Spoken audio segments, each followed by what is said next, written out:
presentation by our two previous speakers, there's a wonderful example of how young people are using their voice to make a difference. So approximately 6 years ago, I started a public speaking program for youth called Rock the Talk. Youth being ages 9 to 15. The reason I did this is because I noticed that tweens and teens, and my son, Harry, fell into that category, were exceptionally good texters, but they weren't really great talkers. In fact, communication was becoming less and less of a priority for them. So I approached the principal of his school and I said, you know, I'd like to try an experiment. I'd like to offer a public speaking program after school that's voluntary, just to help improve kids' speaking skills. So the first year I offered the program, I had exactly 4 volunteers sign up for the program. Actually, they didn't really sign up, their parents forced them to sign up for the program, and I signed up my son as well, so I affectionately refer to them as my prisoners. Fast forward 6 years, I've had the privilege of teaching and working with, I'd say, about 1,000 young people. And now I still offer our public speaking program after school, but I have kids on waiting lists. The school where I started the program has very kindly introduced Rock the Talk as part of their curriculum because they see the value in making kids powerful and persuasive communicators. And what's interesting is I think the kids, for me, it was very gratifying because not only do they think that learning how to be good communicators is not terrifying or is not horribly boring, but they also see that there is real value. It's not just about being a person to deliver a speech, it's about being a powerful communicator in life. So I think the reason why our communication skills, and it's not just youth, it's everyone, are beginning to erode is because of technology. Quite literally, we have technology at our fingertips. But the question is, we're so connected, but is the quality of the connection beginning to deteriorate? So this is something that my kids will ask me frequently. Why communicate in person, Mom, when technology does it better? And I want you to kind of marinate on that while we're having this little chat. So 50 years ago, and this is very atypical of my parents' generation, for some of you, your grandparents' generation, they only interacted in person. It was social. My mom still goes and actually has a relationship with the bank teller. I never talk to the bank tellers. I'm someone who uses the instant bank machine, and now I know Apple, you'll be able to do it with your phone, or you can do it with your phone right now. Fast forward 50 years, and this is a very typical scene coming out of any high school. Okay? What's a little bit more alarming is that you see it around dinner tables as well. You see people not connecting socially. You see people with their technology out and they're very involved in their devices. This actually is a photograph of my son Harry, which is my screensaver. And I love this photo because it kind of epitomizes what's happening right now with youth communication. So as Terry mentioned, I'm from Canada. We took a trip to Canada last summer, and we got out of our taxi, we're checking into the hotel, and my son runs off and starts doing what he likes to do, and that's to text, right? So he's texting, and I'm yelling at him, Harry, look around you, notice where you are, because this is where we were, okay? He was literally right here, kind of standing right here, but he didn't notice or really appreciate that he was at one of the, most incredible, most beautiful places on earth because he was so distracted by his device. Okay? Most teenagers and tweens communicate like this. So here's an example. Great seeing you. Laugh out loud. Was great to see you too, but oh my goodness, gotta go talk to you later. Okay? That's how most kids today, my daughter included, who's a tween, communicates. Some interesting research by Pew has told us that the vast majority of teenagers much prefer to text over talking, and that the average teenager will send a minimum of 60 texts a day.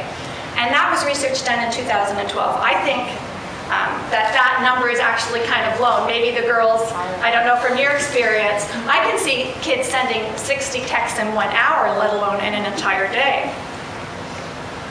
So then you have people like me, the parents, who are trying to be cool and we're trying to use the technology too. So here's an example. Your great aunt just passed away, LOL. Why is that funny? It's not funny, David. sent that to everyone. I thought it meant lots of love. I have to call everyone back. Oh God.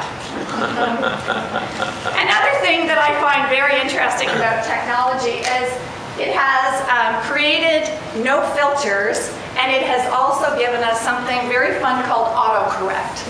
Your mom and I are going to divorce next month. What? Why? Call me. I wrote Disney, and this phone changed it. We are going to Disney. Have any of you suffered the joy of autocorrect? You know, what's interesting is that not only do we not have a filter, we'll send just about anything, but we don't spend that extra 5 or 10 seconds to actually read our messages before we send it, because we are in such a hurry. And that's something that didn't happen when you're interacting with someone on a more personal level.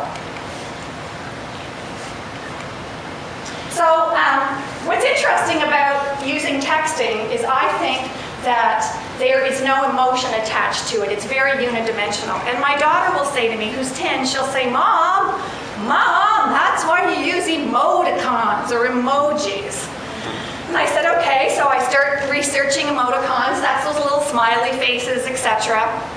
And I took a snapshot of some of the emojis that are available to us now to attach to a message so that you can understand the nuances of what it is you're trying to communicate. And I was looking at these and I thought this was rather interesting. So what happens if someone sends me a Cleopatra emoticon? Okay? I don't know what that means. Worse still, what happens if someone sends me a goat emoticon in their message? Does that mean that they like me? Does that mean that they don't like me? And I should be talking to the people in the audience here who maybe understand, what does a goat emoticon mean? Does that mean that I smell? It's all a little bit, to be perfectly honest, a little bit frightening. How you speak, and you don't get this in a text, how you speak is much more believable than the words that you use. For example, my son could say to me as I'm leaving, he could say, oh Mom, you're going to wear that today. Okay, it has a certain context, I kind of understand, that means he's approving of what it is I'm wearing. Or he could say, Mom, are you going to wear that today? Same words, completely different context.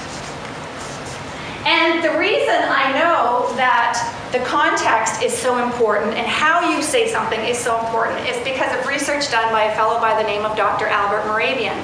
Way back in 1971, he wrote this great book called Silent Messages, which was very contentious at the time. And in the book, he had something called the 55-38-7 rule. And what he said was that 7% of our presentation effectiveness, only 7% is based on the words that we use. 38% is based on our vocal qualities, the highs, the lows, the pitch, the pace, the volume, and a whopping 55% is based on our body language and our facial expression.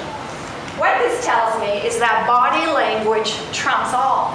That was a huge aha for me, because I was always taught growing up, and I'm not sure in schools today what they're teaching about the words, the importance of the words. I'm not saying they're important, but how you communicate is so important so that people actually connect with your message.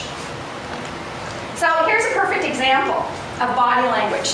Martha Stewart, okay? Same basic picture of Martha. The only difference is that in one image, she's smiling, whereas in the other, she isn't.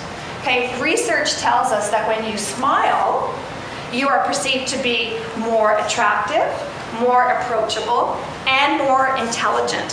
In fact, there was some really interesting research called the smile leniency effect that says if you're ever committed of a crime, not that I'm suggesting that anyone should ever be, and maybe that's why I use Martha Stewart, I'm not sure, but if you're ever committed of a crime, during the sentencing phase, if you smile, you'll receive a lighter sentence than if you don't smile. So I am going to suggest to everyone, specifically youth, and these young ladies did it so well, to embrace your inner speaking ninja and to try as much as possible to not text, but to talk, and to talk especially for the things that matter. To be what I like to refer to as a speaking ninja, use your voice. Use your body. Incidentally, that's why politicians will often speak at plexiglass podiums, so you can see their body, because they understand the impact that body language has. And most importantly, be present, which is very hard these days because technology is such a distraction. Imagine if Dr. Martin Luther King Jr. delivered his amazing I Have a Dream speech as a text message. Here's some examples of what I consider amazingly strong, ninja-like body posture. So here we have Hillary Clinton, eyes gazing slightly upward, a slight smile on her face, open posture, very confident body posture. Here we have Tiger Woods. Do you notice the difference? Gaze downward, smaller body posture. This is during a press conference when he was talking about how sorry he was for his indiscretions. Okay? Very different postures. Two women that are very different, but interestingly very similar, strong, confident body postures. Iggy Azalea and Oprah Winfrey, with the one hand on the hip, really kind of owning the room. You don't need words, really, because the picture tells you what's happening. His body language is telling you. This is Usain Bolt, by the way, fastest man on the planet. Okay? Amazingly confident, V for victory body posture. Whoops. So this is a picture I took of some of my students. And what I like to play with them, and I give them assignments in our after-school club. And for this particular group of 10-year-old girls, I said to them, I want you to give a business-type presentation. So unbeknownst to me, they took off their school uniform, which was like khaki shorts and a golf shirt, and they brought clothes with them, and they changed into this business attire, complete with briefcases and glasses, and they owned it. They understood that how they looked, how they presented themselves, their confidence level, their body posture made them more powerful communicators. And the thing about body language is it's universal, isn't it? Take a look. It's not just about people. You know what's going on with your pets, right? They don't have to tell you. You understand. Or this one. The next little clip I'm going to show you is probably one of my absolute favorite YouTube clips. I don't know what language the woman is speaking in, but it doesn't matter, because based on her intonation, her vocal expressions, and the body language, I know exactly what's going on. Take a look. И прямо среди бела дня надуть на кухонную стену. Это что? Это кто сделал? Это кто вообще сделал? Кто? Облизывается по-турецки. Кто такое вообще сделал? Нервно сглатывает. Ты думал или нет, что ты делал? Или ты правда паскуда, а? Ты думаешь, я тебя случайно так называю? Кто это сделал? Кто?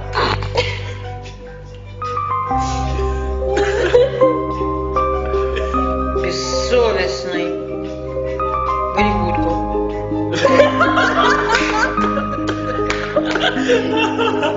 Давай, я не пошутила. Давай, иди. Я не пошутила. Ну не пошутила. Я тебе серьезно, я тебе честно говорю, не пошутила. Да не шучу, я тебе говорю.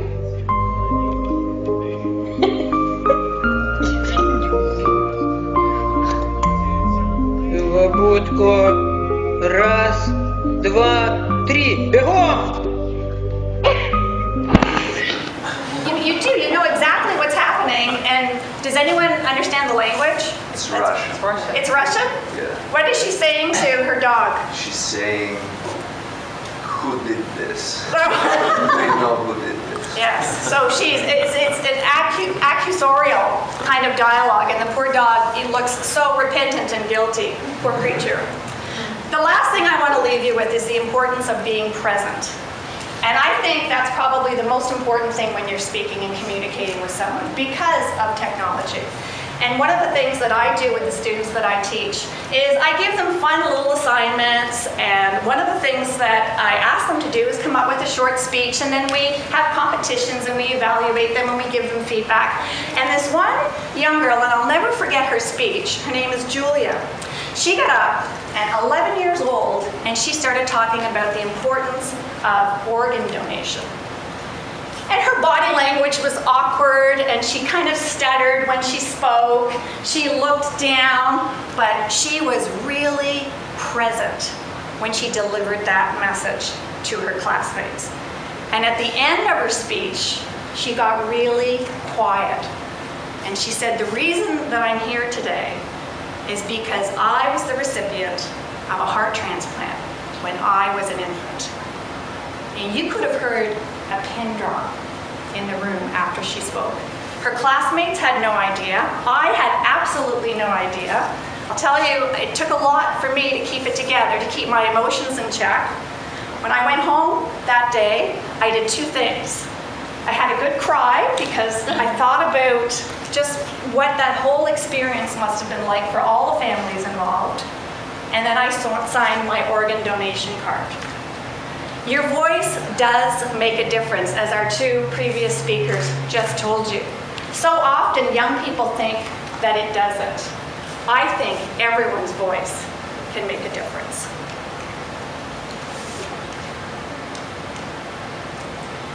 You know, I started my little presentation with technology might be better or faster, but is it better?